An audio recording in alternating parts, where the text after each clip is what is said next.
Let's bring in former MI5 agent Annie Machon joining us from Brussels tonight. And Annie, Russian President Vladimir Putin made it clear he's not ready to address who might have caused this. Obviously, the investigation looking at a number of different options. Given what we know, though, who are the most likely suspects for carrying out an attack like this?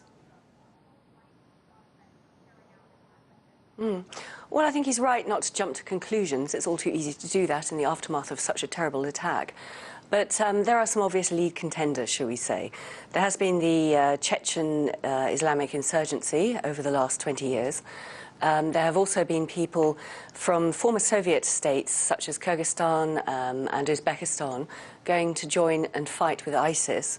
And we also know that ISIS has put the word out to say, you know, if there are returning jihadis to Russia, then they want revenge for what Russia did in terms of turning the tide of the war in favour of President Assad of Syria last year by bombing Aleppo. So, you know, there are multiple different agencies that might be in play, but I think all the early indications would point to Islamic terrorism. Do you think there's a connection to the president being in St. Petersburg today and the attack happening in the city?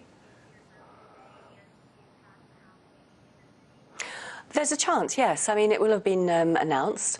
It's his hometown as well, so it would have symbolic importance, potentially. A bit like the nasty attack in London recently, where people were mown down on the streets right outside the Palace of Westminster, the seat of the British government. If you can get a high-profile attack like that, you get much more publicity. This is how the terrorist agencies see this. So, you know, you want to go for high-profile targets. And if Putin was in the same city, then yes, that would make it more attractive. There's something about this attack, though, that is not consistent with other subway attacks in Russia, and that is that it happened around 2:30 in the afternoon as opposed to rush hour. What do you make of that? Is that unusual?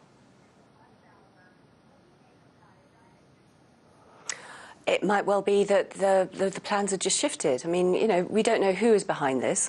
I would say, though, that it does appear to be a slightly more sophisticated attack than most of the ones we've seen recently across the rest of Europe, where they, you know, have been so-called lone wolves, hiring cars, hiring lorries, mowing people down, attacking with axes and knives. Whereas if people are building homemade bombs, which apparently has happened in this case, if there are at least 2 people who are wanted for this attack, as apparently is the case now, then it would appear to be slightly more coordinated, and hopefully the Russian security agencies and also any other security agencies who might have intelligence about this will be able to look back and work out actually who was talking about this, who was in contact with whom, how are they planning this.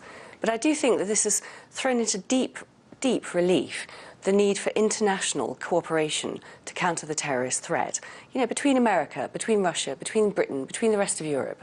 And this is something that President Trump said when he was elected that he wanted to do. He wanted to work with Russia to try and stamp out the threat of extremist Islamic terrorism. So I think, you know, this is a bit of a wake-up call. We need to get moving with this. As a former intelligence officer for MI5, I'm wondering if you could walk us through how authorities might be handling this attack. Obviously, we know they shut down the entire subway system, and we know that they were able to successfully defuse a second bomb that was apparently 4 times stronger than the one that did go off. So where do we go from here? Yes, I mean, they took all the right initial steps. As soon as something happens, you shut down the transport system. You get people to a place of safety. You also alert the staff working on the transport system, you know, to keep an eye out for anything else suspicious. I used to live in London in the 1990s at the height of the provisional IRA bombings, and we used to have alerts every day. People are expected to report device, you know, suitcases, bags, whatever, that might actually contain an explosive device. So that was all good. Now, of course, they need to sift through the any available intelligence, be it CCTV coverage to see who might have been on the platform. I know they've got a picture of one suspect already they've put out there. And if they can identify him and then follow through the sort of network of his contacts through internet connections, through social media, through telephone conversations, whatever, then they will have to begin to build up a picture of who he might have been working with, who might be collaborating in these sort of things. And it can produce some pretty good intelligence leads, which might actually allow them to find other people who also intend to carry out attacks. So, you know, it's terrible that one bomb went off, but it's great the second one was stopped, and I think that they now have a chance to perhaps follow up.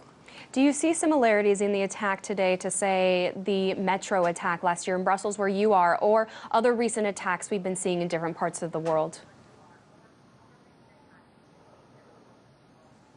I do, yes. I've obviously brought back the Brussels attack from last year, which again, you know, someone was taking a bomb onto the packed metro, and it contained shrapnel as well to create the maximum damage. What I find curious is the fact that, as I mentioned before, it appears to be not just a lone wolf, that there's some sort of coordinated organisation going on. And that allows the intelligence agencies an opportunity to try and investigate and find out contacts and possible leads and preemptively stop potential future attacks. Former MI5 agent and security expert Annie Machon, we really appreciate your time, your expertise on this. Thank you so much.